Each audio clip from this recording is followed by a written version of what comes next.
Takže ahoj lidi, máme Dodo, já vás vítám od druhého let's play na hru The Respawnables. Dneska si ukážeme MIBA, neboli Pac-Man in Black. Kdo viděl muži v černém, tak už určitě ví, o co se jedná. Kdo ne, tak to je takový speciální agent, řekněme. A má docela dobrou zbraň, hned si ji ukážeme a dneska, jak jste si už mohli asi všimnout, tak to nebude jen takhle jaký video. Bude to video z multiplayeru, takže to bude určitě zajímavý. Rozhodně jo. No.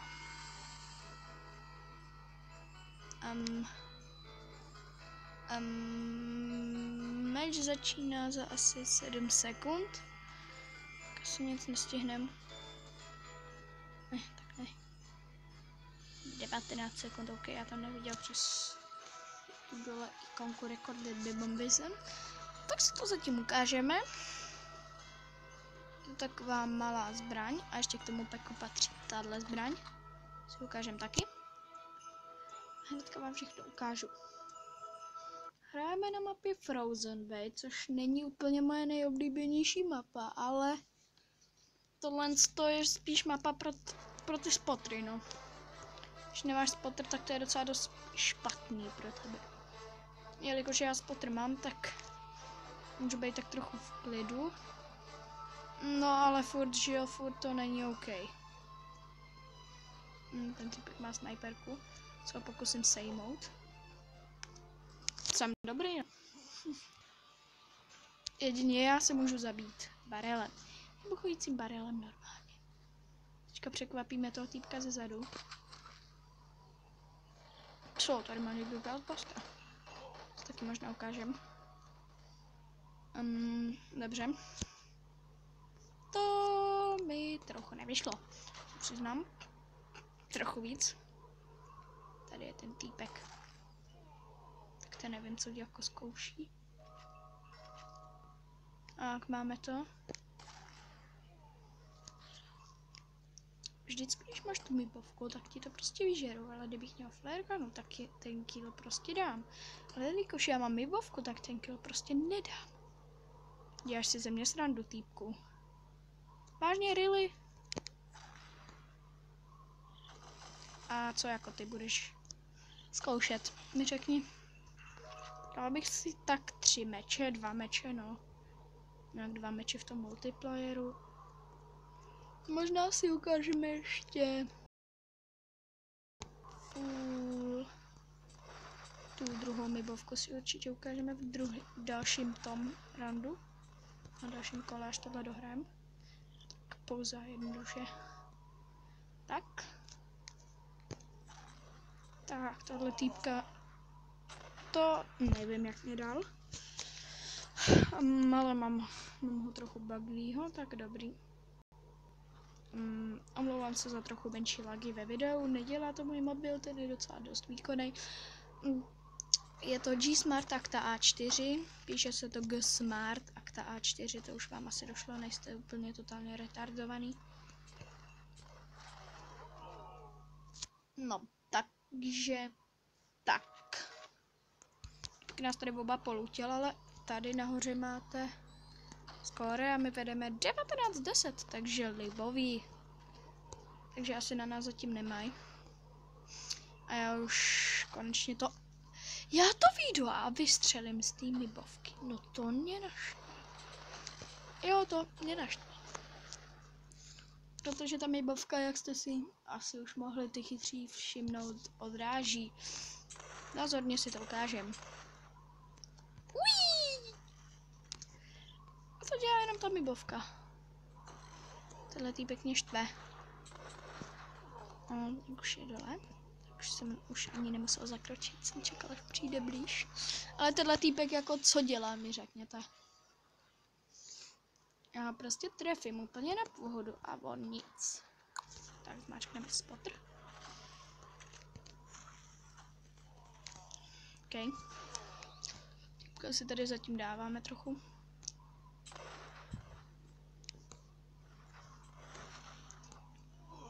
Ale tak. tuhle Protongenu mám taky. Je to z Ghostbusters setu, Krotitele duchů set, kdo viděl film, je tady 3 celkem podle filmu. 2 filmy z toho jsem viděl, Men in Black, Muži v černém a Krotitele duchů Ghostbusters. Ale neviděl jsem Elysium, což je tady 3. kit podle filmu a ten taky mám zakoupený, ale neviděl jsem film. Takže tak. No, vyhráli jsme. Okay. Nebyl jsem teďka moc velký lídr týmu, ale to je jedno. O, 3 barevy prázdná rifle. No, to vám chci teďka ukázat, tu zbraň. Taky v tom MIP setu.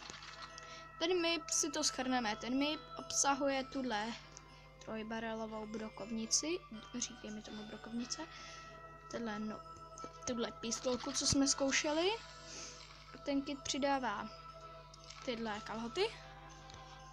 Z tohohle jakoby sako, řekněme. Které přidává 5% jakoby akoreky, což je jakoby nějak trefování, jakoby přesnost. Kalhoty přidávají i agility, jakoby rychlost. A ta hlava taky agility, rychlost, jakoby, a ukážem si to rovnou na tom týpkoji. Že střelíte, tak ho skoro dáte na ránu. Ale on je tak zakomplexovaný, že prostě musí házet granáty. Takže tak.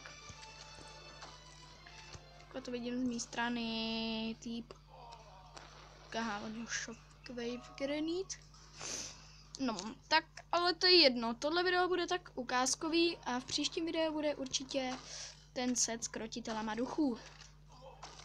Takže si nezapomeňte kouknout na další video. To by mělo být zítra asi. Pouze zítra, nedělám srandu. Mělo by to být nějak zítra to video. Nemá taky někdo MIBa. A já jsem si dal Yourself, protože tohle z toho zbraň, jak můžete vidět, tak jakoby dává vám splash damage, takže jako vás trochu i zabíjí. Na blízko, když jste, tak vás to i zabíjí, což není úplně kvalitní zbraň, ale asi to s tím. Vidíte, takhle má MIBa. Tady jsou ty brýle, ta hlava, jak si můžete všimnout, a to taky přidává 5 akoreky. A tenhle týpek si mě vyndal, když jsem si prohlížel toho druhého týpka, který javkoval. Ne prohlížel jako prohlížel, jo, ale jsem se prostě na ní koukal, chtěl jsem vám ukázat, jak to asi vypadá ten set. A migrating hosting proces.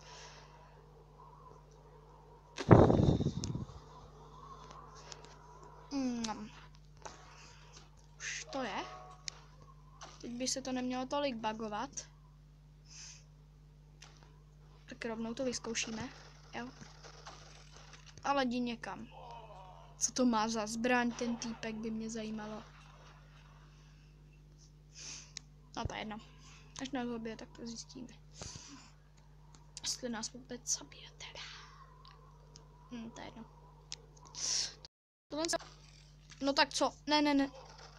To má nějakou seventu určitě. Smrad. Smraďaptéra jedna. Tahle brokovnice se jako trefí, jo, ale musíš vážně dobře mířit s tím. Tenhle týpek se dost dobře laguje. Spíš buguje. Ta moje akorek je prostě na úrovni 5letého kida, co hraje Minecraft. Nic proti Minecraftu, jenom prostě to pochopíte časem. No, už jsem ho konečně vypnul. Tady je ten MIP. Men in Black, a.k.a. MIP. Nevím, co zkouší. No, OK. Takže tak, ještě si to shrneme potom. Až tenhle meč skončí, tak si to všechno shrneme, jak všechno vypadá. Tohle je taková jistotka. No, taková jistota, už teďka vyhrajem. No, nechci to zakřiknout, jo, ale si vyhrajem. Jako...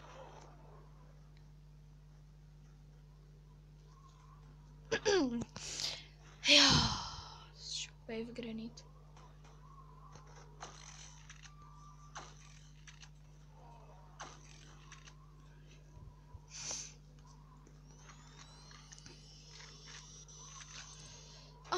se bude uploadovat na YouTube. Oh yeah.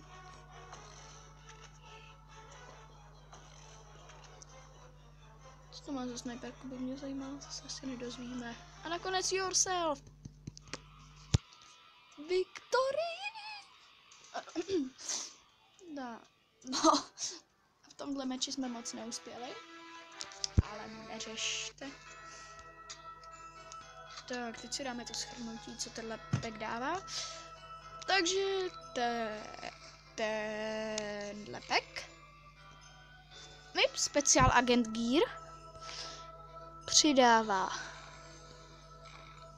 tady tyhle kalhoty Mibovi. Tohle tričko, jakoby, sako. Tyhle brejle jsou kruto přísný. A ještě přidává tuhle. Tady můžete vidět Men in Black. A tuhle zbraň. To je asi všechno z tohohle videa. Mějte se a aloha!